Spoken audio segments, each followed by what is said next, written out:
So a number of years ago, a friend of mine called to ask for a favor. She was calling to ask if I would have a conversation with her son, who at the time was getting ready to go into high school.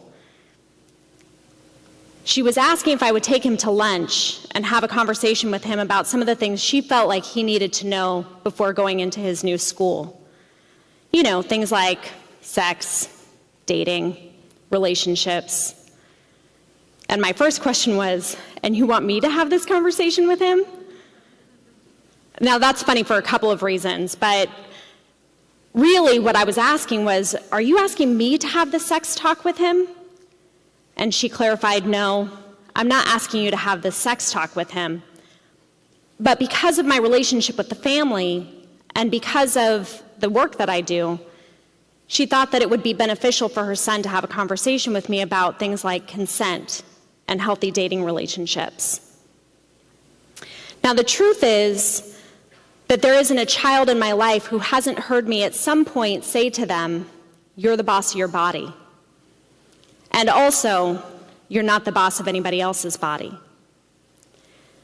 I really feel like these conversations with children about respecting other people's bodies and consensual touching is important, and it's important to have these conversations early. I've come to refer to this as the other sex talk. I've been working in the field of sexual assault and domestic violence for over 11 years now. And while I've worked with hundreds of survivors of violence, much of my career has been spent as an educator and a trainer. I've had the opportunity to have conversations with all kinds of audiences. I've talked to students and professionals. I've had conversations with children and adults, cops, prosecutors, and even prison inmates. And one of the things that I've discovered is that tailoring your conversation to meet your audience and meeting them where they're at is critical. That having a conversation with somebody who's a prosecutor is going to look a lot different than having a conversation with somebody who's in high school. Now, these conversations are not easy. As you can imagine, talking with people about sexual violence is not everybody else's most favorite thing to do. But these conversations really are very important. I would argue that all of us want to believe that we are never going to be impacted by something as horrible as sexual assault or domestic violence. But the truth is, sadly, that 1 in 4 women and 1 in 6 men will experience some form of sexual abuse, either attempted or completed, at some point in their life. There is certainty in the fact that there are survivors in this very room. And even if you yourself are not a survivor, I can almost guarantee you that you know someone who is. Now, coupled with this belief that, and really even more than a belief, a hope that we're never going to be impacted by this kind of crime, is also a very tightly held belief that most of us have, that we will not be harmed by the people that we know. We really want to believe that in the presence of people that we know and trust, we're going to be safe. This comes into direct conflict with the fact that the vast majority of sexual abuse is perpetrated by somebody that's known to the victim. So while the media does a really good job of highlighting what I call the creepy guy in the bushes, those kinds of offenders only account for about 15% of the assaults. The vast majority of sexual assaults are perpetrated by somebody that the victim knows and trusts. It's about 85%. Now, I'm going to talk a little bit about worldview, and the reason that this is important is that it tends to shape how we view certain incidents that happen in our lives. So, for most of us, depending on our experiences, but for most of us, we have a tightly held worldview that the world is a relatively safe place, that the people we know are not going to harm us, and that given a certain circumstance, if we were put into a dangerous situation, we would somehow be able to fight our way out of it if we tried hard enough. So for a lot of people, this is their tightly held worldview, or at least part of it. Now, imagine that there's an event that comes into conflict with that worldview. Is it easier then to deconstruct that worldview and build something new? Or is it easier to reframe the event that's just happened? Now, this dynamic has a significant impact on survivors, an impact on how they view their assault and how they view their assailant. It's not uncommon to see survivors of violence engage in what some people will call counterintuitive behaviors.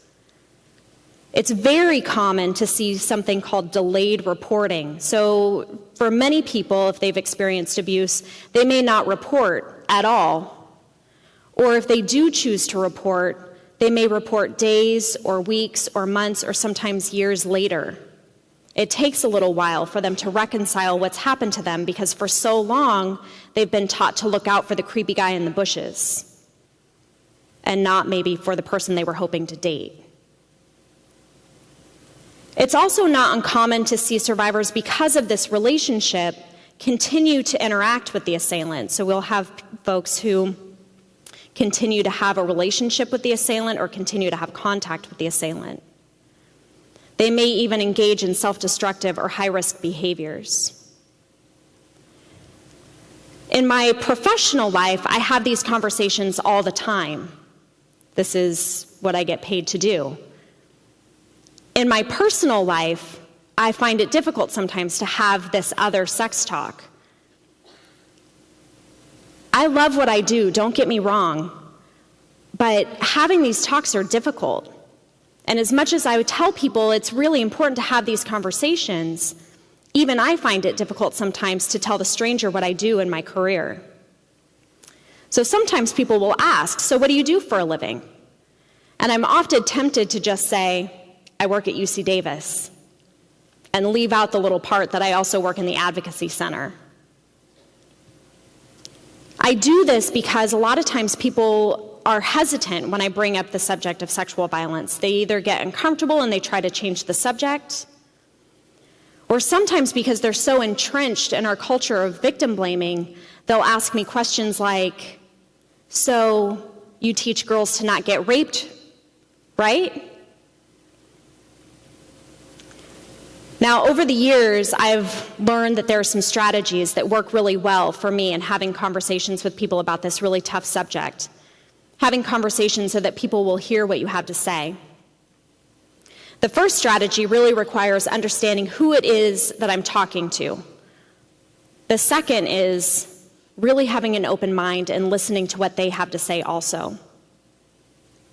So this first strategy, like I said, requires getting to know who it is that's in my audience. Who am I talking to? Who are the learners and what do they want to know? For example, if I'm doing a training with law enforcement, a lot of times what they want to know is how to keep a reporting victim cooperative in the process and how to conduct an interview that's going to result in the best information for their investigation. They're more likely to hear about and absorb information about the impact of trauma on the victim if they also understand the impact on their investigation.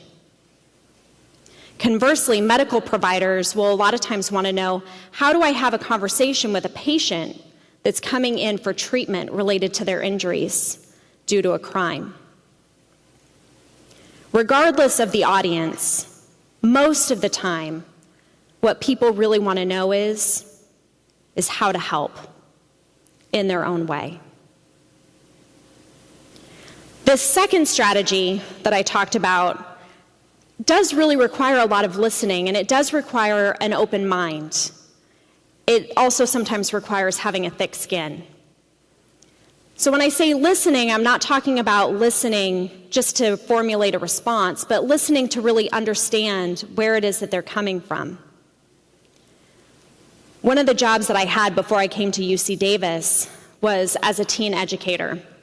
And I always tell people how much I love the developmental stage of adolescence. I love teenagers, and I'm convinced this is because I don't have any of my own. So I had the opportunity for a while to do education in middle schools and high schools. And in one particular school, they would allow me to come in for 2 weeks at a time. So it was 2 weeks each semester with the same group of students. And we would have conversations about all kinds of things. We would talk about the roots of violence, and we would talk about bystander intervention. We would talk about sexual harassment, and we would talk about warning signs and red flags of an abusive relationship. After about 2 weeks, one of the students raised his hand and asked a question. And his question was, so do you think it could be like rape in the beginning, but then she would start to like it? There was a moment of panic and shock that kind of went through me. I wasn't really sure how to respond right away. And so I took a deep breath, and I looked at him, and I said, can you tell me a little bit about where that question is coming from?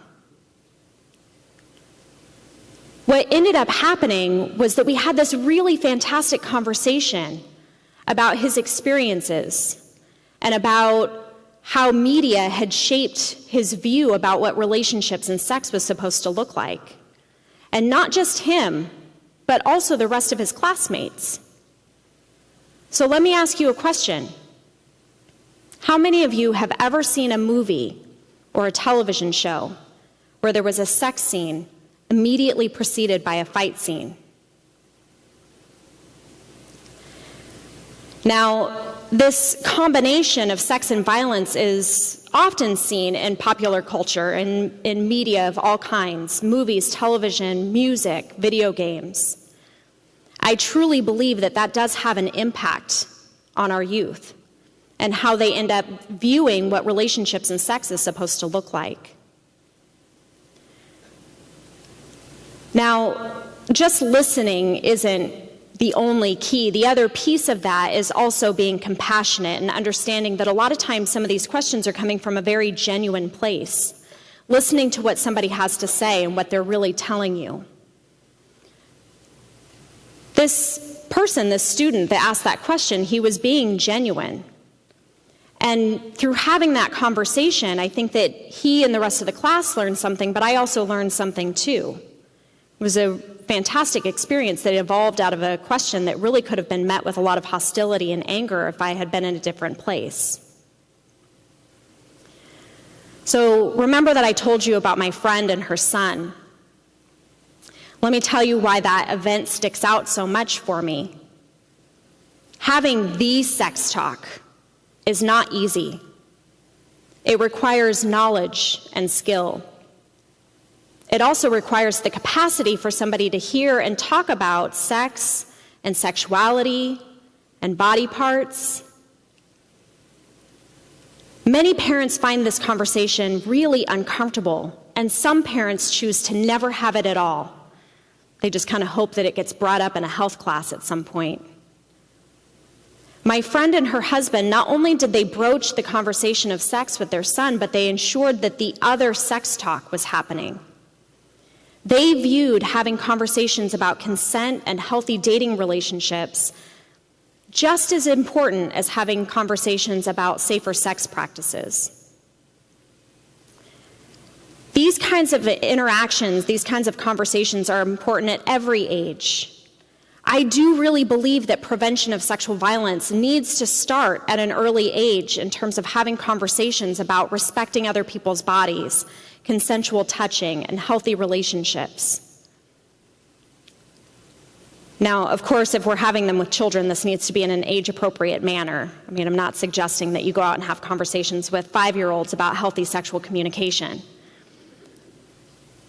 But I do really think that all of us need to be engaged in this conversation. It can't just be me. And so I hope that you feel compelled, in whatever way you can, to join me in this conversation. Thank you.